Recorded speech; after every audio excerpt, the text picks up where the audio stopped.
the book where all Stella's dumbass sins finally start to catch up with her. A Stella Hardy novel, and Shoot Through is no exception, is akin to a ride on the Mad Mouse, a favourite royal show ride of mine from the olden days, also known as 1984.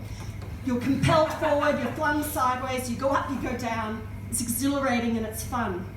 But it's more than just fun. There's always so much more to a Jenny Green book than just a great story. There's those smarts that I was talking about. I always manage to learn something along the ride, whether it's about mining or gangland killings or the plight of immigrants or kids on the streets, or in the case of Shoot Through, prison corruption and cattle tagging. I remember Jenny Green telling me she'd read an article about cattle tagging and she was thinking of using it for the third book. And my initial reaction, I think, was very human. It was, what the fuck? But then I remembered who I was talking to and I relaxed. This wasn't just going to be a book about cattle tagging, it's going to be a book about cattle tagging written by J.M. Green. So as well as the smarts, there's also heart. Lots and lots of heart. The loyalty and love that her characters have for each other amidst their messy, oh-so-human lives. It's there. Shoot Through gave me all the feels. There were even tears at one point, but I'm not going to tell you when, because you need to buy it and read it. And to end my unintentional Wizard of Oz trilogy, as well as smarts and heart, there's also courage. Stella Hardy has this internal moral compass that while it goes bung every now and again, it still propels her forward. Stella shows us how to live and even love ferociously, to speak up for people without voices, to keep going, no matter how hard things get, no matter how many people are out to kill you.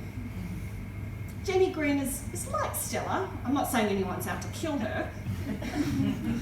She's like Stella in that she's brave and she's tenacious. I know that writing this trilogy wasn't always easy for Jenny Green, but she kept going. She got up and she went out to that writing shed, and I think we can all agree, all the writers in this room, that we all covered it.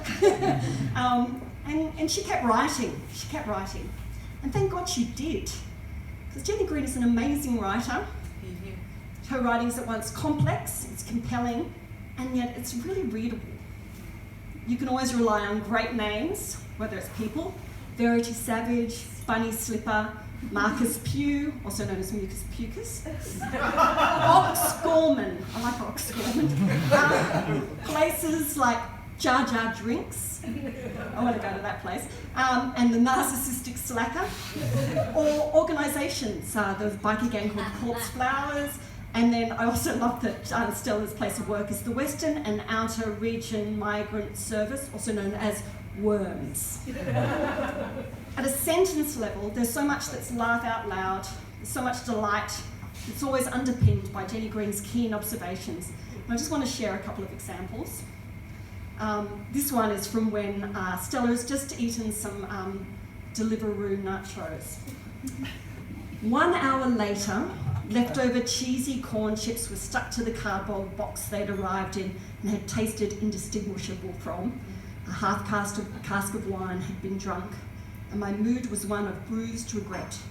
Sure, I regretted the nachos and the wine. That was a given. It was as normal as getting wet in the shower. Order food, regret food. Drink alcohol, regret alcohol.